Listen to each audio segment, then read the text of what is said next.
Welcome to social. Lal Singh Chaddha को लेके बहुत हाइप है। कुछ लोग इसे बॉयकॉट करना चाहते हैं तो कुछ लोग इसे सपोर्ट करते हुए देखना चाहते हैं।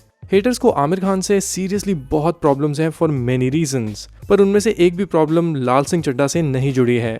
सो इट्स ऑब्वियस कि पुरानी चीज़ों को ऑडियंस के सामने लाया जा रहा है और एक बॉयकॉट का नैरेटिव बनाया जा रहा है जो इवेंचुअली बहुत स्ट्रॉन्ग हो चुका है। ये वीडियो उसी नैरेटिव का एक एनालिसिस है। ये वीडियो हेटर्स और फैंस दोनों को देखनी चाहिए, क्योंकि शायद इसको देखने के बाद आपको एक नया पर्सपेक्टिव मिले चीज़ों को देखने का। यस, हेटर्स को भी, क्योंकि आफ्टर ऑल ये लोग कोई दिल से हेट करना थोड़ी जानते हैं। दीज आर इनोसेंट पीपल जिनको हाफ इन्फॉर्मेशन दे के बिलीव कराया जाता है कि चीज़ों के पीछे एक हेट है या एक हिडन एजेंडा है। क्योंकि आप ही मुझे बताओ कि हमारी ऑडियंस इतनी टॉक्सिक कब से हो गई? एक फिल्म या एक्टर से किसी को कैसे इतनी प्रॉब्लम हो सकती है कि वो उसको देश के दुश्मन की तरह लेबल करने लग जाएं, when he himself is the most successful actor in the industry? So yes, ये वीडियो काफ़ी इंपॉर्टेंट होने वाली है and we have worked really hard for this. So make sure you watch it till the end. बिना देखे comments ना करने लग जाना टॉक्सिक ऑडियंस की तरह। You are a cinephile and a good human being first. So आप सभी चीज़ों को समझें और अपना ओरिजिनल ओपिनियन बनाएं। तो चलो वीडियो स्टार्ट करते हैं। सबसे पहले बात करते हैं आमिर खान से जुड़ी कंट्रोवर्सीज की। हर बच्चे की अपनी खूबी होती है, अपनी काबिलियत होती है, अपनी चाहत होती है, लेकिन नहीं, हर उंगली को खींचकर लंबी करने में लगे हैं सब। लगे रहो, चाहे उंगली क्यों ना टूट जाए। सबसे पहले बात करते हैं कंट्रोवर्सीज के बारे में। आमिर को लेके बहुत सी कंट्रोवर्सीज हैं। फॉर एग्जांपल, उनकी फिल्म पीके में एक सीन था जहां एक आदमी शिव भगवान के मेकओवर में होता है। वो एक सिचुएशनल कॉमेडी सीन था और उससे लोग बहुत ऑफेंड हुए थे। दे डिड नॉट लाइक कि उनके भगवान को किस तरह दिखाया जा रहा है। मैं डेफिनेटली समझ सकता हूँ कि कई लोगों के लिए ऑफेंसिव हो सकता है, क्योंकि कहीं ना कहीं आप इस कैरेक्टर को शिव भगवान से सिंबलाइज करते हो। मैं खुद जब रामलीला देखने जाता हूँ तो वहाँ भी एक्टर्स ही होते हैं सब, पर हम उनको एक भगवान के दर्जे में देखने लग जाते हैं। सो आई अंडरस्टैंड कि why some people are offended. दूसरी तरफ मैं ये भी देखता हूँ कि बहुत लोगों के लिए ये सीन एक बस फिल्म का सीन था और उन्होंने उसे इसी तरह देखा। That is also good. PK का कैरेक्टर एक एलियन दिखाया गया है तो उसे नहीं पता होता कि वो दुनिया में आके क्या एक्सपीरियंस कर रहा है। सो दैट्स गुड कि cinephiles also understood the world of this movie. पर अगर ओवरऑल एज अ फिल्म पीके को देखा जाए तो इसकी स्टोरी रिलीजियस बिजनेसेस की रॉन्ग डूइंग्स और मैनिपुलेशन को ऑडियंस को एक एंटरटेनिंग वे में दिखाने की कोशिश करती है, जिससे कि वो अवेयर भी हो पाएं और एंटरटेनिंग वे में उसको समझ भी जाएं। और तुम ही छोटा सा गोला का छोटा सा शहर का छोटा सा गली में बैठकर बोलता है कि वो की रक्षा करेगा। चाउनी सारा जहान बनाया, उनको तो हर रक्षा की जरूरत नहीं है, वो अपनी रक्षा खुद ही कर सकता है। बट सिंस ये एक रिलीजन के ऊपर फिल्म थी तो definitely some things will look controversial, वो भी एक पॉइंट है। फिर अगर आप एज ऑडियंस ये भी सोच के देखो कि मेजरली अगर फिल्म प्रॉब्लमेटिक थी या बॉयकॉट करने वाले जैसे कहते हैं कि इसमें हिडन एजेंडा है, तो फिर सेंसर बोर्ड ने इस फिल्म के सीन्स को कट क्यों नहीं किया? उस वक्त तो बीजेपी गवर्नमेंट ही पावर में थी, तो डेफिनेटली अगर सेंसर बोर्ड को भी लगता कि इन सीन्स में कोई प्रॉब्लम है तो वो खुद इस फिल्म को पास नहीं करते या उन सीन्स को एडिट करने का ऑर्डर देते। पर ऐसा कुछ भी नहीं हुआ था।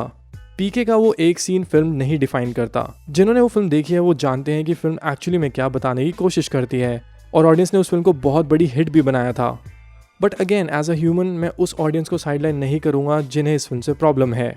तो ऐसे में अगर हम सोच के देखें कि उन ऑडियंस को एक्चुअली चाहिए क्या, फिल्म ऑलरेडी रिलीज थी, उनका सीन खुद सेंसर बोर्ड ने कट नहीं किया और फिल्म एक बहुत बड़ी हिट थी, तो ये चीज़ दिखाती है कि मेजॉरिटी ऑफ लोगों को ये फिल्म पसंद आई थी और उन्होंने इसे एक्सेप्ट किया था।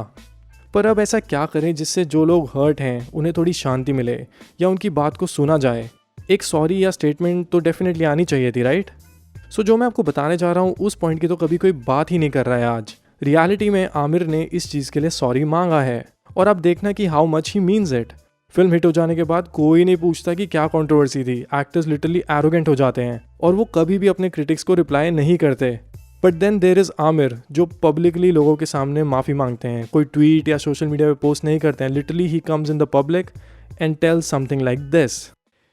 लेकिन अगर आपका दिल दुखा है हमारी फिल्म देख के तो उससे मुझे तकलीफ होती है, और वो हमारा इंटेंशन कदे नहीं था। मैं ये तीनों के लिए कह सकता हूँ या इवन अभिजात के लिए कि किसी का दिल दुखाना हमारा इंटेंशन बिल्कुल नहीं था। जो हम कहना चाह रहे थे वो हम कहना चाह रहे थे और हमको लगता है कि वो बहुत ही ज़रूरी बात है।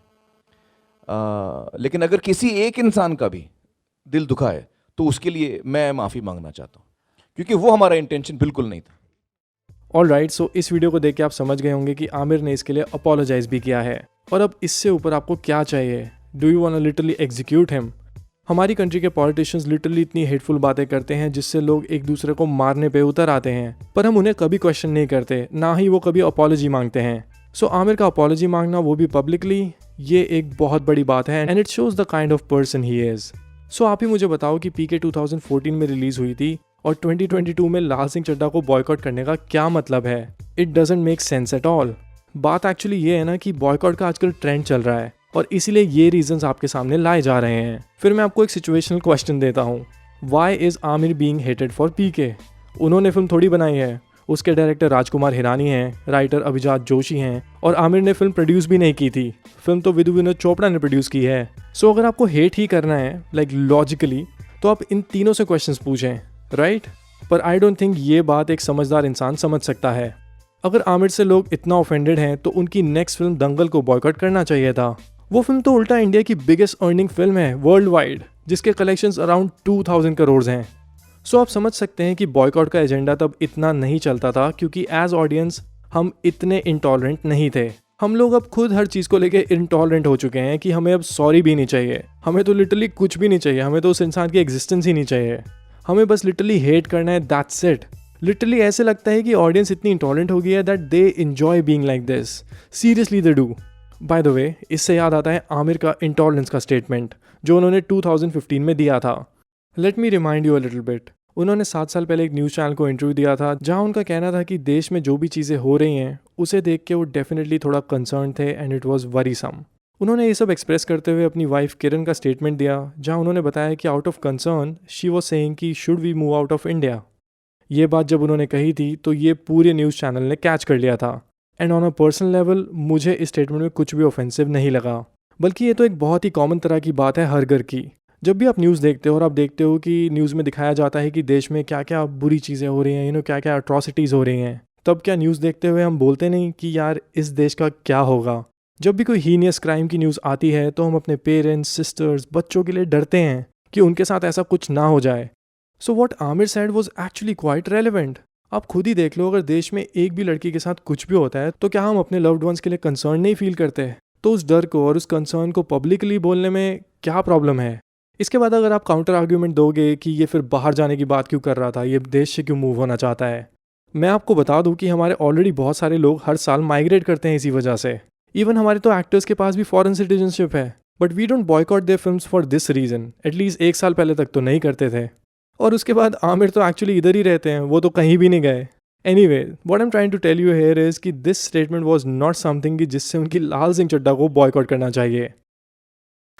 I mean, when I sit at home and talk to Kiran, Kiran and I have lived all our lives in India. For the first time, Kiran says, should we move out of India? Now, that's a disastrous and very big statement for Kiran to make to me. She fears for her child. She fears for, what the atmosphere around us will be. She feels scared to open the newspapers every day. So that does indicate that there is a sense of growing disquiet. It's a sense of growing despondency. Apart from alarm, there's one part of it is alarm. There's another part you feel depressed. You feel low. You feel, why is this happening? So that sense does exist in me, to be quite honest. Alright, so मैंने अभी तक इस video में 2 बड़ी controversies को address किया है and I really hope कि आपको वो समझ आई हो and it makes some sense. पर हेटर्स और इंटॉलरेंट ऑडियंस का क्या होता है ना कि वो हमेशा बात घुमाते रहते हैं और अगर उनको कोई आंसर लॉजिक और रीजनिंग के साथ दे दो तो वो कहते हैं अच्छा फिर ये बता कि आमिर ने ये क्यों किया, फिर ये बता कि आमिर टर्की क्यों गया था और वहाँ की फर्स्ट लेडी से क्यों मिला। भाई और बहनों, वो एक फिल्म स्टार है, पॉलिटिशियन नहीं। उसको अपनी फिल्म शूट करने जाना था and he went after the lockdown. Countries के रिलेशनशिप्स ऊपर नीचे होते रहते हैं और बाद में ठीक भी हो जाते हैं। और ऊपर से टर्की इज़ नॉट पाकिस्तान। इस बॉयकॉट के लॉजिक से तो हमें टर्की में अपनी इंडियन एम्बेसी को भी बंद कर देना चाहिए, उसी तरह से वहाँ के इंडियन वर्कर्स को भी हमें बॉयकॉट कर देना चाहिए। I mean, are you even serious? हम कहाँ की हेट कहाँ ढूंढने लग जाते हैं। आमिर एक बहुत बड़े सेलिब्रिटी हैं, टर्की में बॉलीवुड सिनेमा बहुत पॉपुलर भी है, कितनी सारी बॉलीवुड फिल्म्स यहाँ पे शूट होती हैं। सो टर्की जाके अपनी फिल्म की शूट करना कोई बॉयकॉट करने वाली बात नहीं थी। मैं सोच रहा हूँ कि मैं कितनी बेसिक लेवल ऑफ अंडरस्टैंडिंग को समझा रहा हूँ इस वीडियो में। मैं लिटरली ऑडियंस से रिक्वेस्ट करता हूँ कि व्हाट्सएप यूनिवर्सिटी से पढ़ना छोड़ दें और ट्विटर पे अपने MBA के एग्जाम्स ना दें, तो बहुत ही सही होगा। हाय, चलो let's get on to the next segment. मस्करी करते क्या? नहीं, मैं फेंक रहा हूँ। अरे नहीं नहीं नहीं नहीं, मैं फेंक रहा हूँ। अरे बिल्कुल ऐसा नहीं नहीं है। फेंक रहा हूँ, फेंक रहा हूँ। नहीं, नहीं, नहीं, बिल्कुल। चल, चल, यकीन नहीं है ना? चल साइकिल घुमा, चल जाके किसी और को ढूंढ ले, चल। एक मिनट एक मिनट अरे चल, चल। Now let's talk about another aspect, Aamir as an actor and a human being. Aamir से वैसे लोग इतनी हेट कर रहे हैं आजकल कि ऐसे लग रहा है कि आमिर की एग्जिस्टेंस पे उन्हें दुख हो रहा है कि देश का तो सबसे बड़ा हेटर आमिर है. वेल, उनको इंडिया का सबसे बड़ा हेटर बुलाने से पहले let's look into what Aamir has given us in cinema and how his popularity has mattered in India's growth. Cinema wise बात करते हैं पहले. ही हैज़ प्रोड्यूस्ड लगान, जो हमारे किसानों की कहानी थी. ऐसी फिल्म्स तब कोई नहीं बनाता था, but he produced it and gave everything to it. Lagaan लोगों को इतनी ज़्यादा पसंद आई थी कि आज भी हमें वो सीन्स याद हैं. It also got nominated to the Oscars. India के ऑस्कर्स में एंट्री की बात नहीं कर रहा हूँ, literally it got nominated for Oscars. From France, Amélie, Jean-Pierre Jeunet. From Norway, Elling, Petternes. From India, Lagan, Ashutosh Gowarikar. ये एक बहुत बड़ी अचीवमेंट थी. उसके बाद हमारी कोई भी फिल्म फॉरेन लैंग्वेज कैटेगरी में ऑस्कर्स के लिए नॉमिनेट नहीं हुई है. फिर उन्होंने तारे ज़मीन पर जैसी फिल्म की, एंड वो बॉलीवुड की कन्वेंशनल फिल्म्स की तरह नहीं थी. It really made us look into education system and children's mindset in a different way. और ये फिल्म उन्होंने 2007 में की थी, जब बाकी सारे ए-लिस्टर एक्टर्स सिर्फ कमर्शियल सिनेमा कर रहे थे. हर बच्चे की अपनी खूबी होती है, अपनी काबिलियत होती है, अपनी चाहत होती है, लेकिन नहीं, हर उंगली को खींचकर लंबी करने में लगे हैं सब. लगे रहो, चाहे उंगली क्यों ना टूट जाए. फिर अगर मैं 3 इडियट्स की बात करूँ तो आप सब जानते हैं कि वो फिल्म कितनी इन्फ्लुएंशियल थी कितने सारे लोगों के लिए. मेरे खुद के फ्रेंड्स हैं जिन्होंने इंजीनियरिंग छोड़ के अब वो फिल्म मेकर्स हैं या डॉक्यूमेंट्री मेकर्स हैं, ट्रैवल ब्लॉगर्स हैं. So that film really gave a perspective to lot of people. अगर मैं फोटोग्राफर बन गया तो कम पैसे कमाऊंगा ना. घर छोटा होगा, गाड़ी छोटी होगी, और अब्बा मैं खुश रहूंगा. I will be really happy. Aamir की फिल्म सिलेक्शन इतनी डाइवर्स है कि एग्जाम्पल्स की कमी ही नहीं है मेरे पास. दंगल को ही आप ले लो. हारना नहीं है गीता. एक ऐसी रियल लाइफ बायोपिक हमारे इंडियन एथलीट के बारे में जिसने इंटरनेशनल टूर्नामेंट्स में इंडिया को गोल्ड दिलाया था. और ये बात भी सच है कि इसी फिल्म के बाद पूरे इंडिया को फोगाट सिस्टर्स के बारे में अच्छे से पता चला था. उनके अचीवमेंट्स का लिटरली इतना आइडिया नहीं था पहले जितना लोगों को दंगल देखने के बाद हुआ. So what I am trying to prove here is कि आमिर की चॉइस ऑफ सिनेमा हमेशा से बहुत यूनिक रही है, जिसने लोगों को इवन एक साथ जोड़ा है और रिकॉर्ड्स ब्रेक किए हैं. तभी उनकी फिल्म्स हमेशा हम फैमिलीज़ के साथ देखने जाते हैं, चाहे उनकी फिल्म्स बीच में ख़राब भी हों, पर उनकी फिल्म्स के मेन अट्रैक्शन वही होते हैं. So Aamir as an actor has given us a lot. अगर आप वो वाली ऑडियंस हैं जो एक आर्टिस्ट की पर्सनल लाइफ और उसके रिलीजन से उसको जज करते हैं, तो मैं आपकी ज़्यादा हेल्प नहीं कर सकता. आपका माइंडसेट ऑलरेडी बहुत नीचे गिर चुका है. बट स्टिल अगर मैं आपके लेवल पे जाके चीज़ों को समझने की कोशिश करूं और एक रिलीजन वाइज कमेंट करूं, तो आप मुझे बताओ कि आमिर ने कब रिलीजन ड्रिवन एजेंडा वाली फिल्म्स की हैं. कब आपको लगा कि वो किसी रिलीजन को नीचे कर रहे हैं और अपने रिलीजन को ऊपर कर रहे हैं? कभी भी नहीं. उन्होंने तो हमेशा हिंदू कैरेक्टर्स ही प्ले किए अपनी फिल्म्स में. और जब उन्होंने फना में एक मुस्लिम कैरेक्टर प्ले किया था, उसमें he himself played the role of a terrorist. तो उन्होंने तो कभी भी अपनी पॉलिटिकल आइडियोलॉजी को अपनी ऑडियंस पे फोर्स ही नहीं किया. उल्टा उन्होंने तो रंग दे बसंती जैसी फिल्म भी की थी, जो straight to the point government को क्रिटिसाइज करती थी ऑफ करप्शन. उस फिल्म में आपको याद होगा कि वो डिफेंस मिनिस्टर को ही मार देते हैं. ऐसी फिल्म भी उस वक्त गवर्नमेंट ने पास की थी. प्रणब मुखर्जी जी उस टाइम डिफेंस मिनिस्टर थे और उन्होंने ये फिल्म देखी थी और एक्सेप्ट की थी.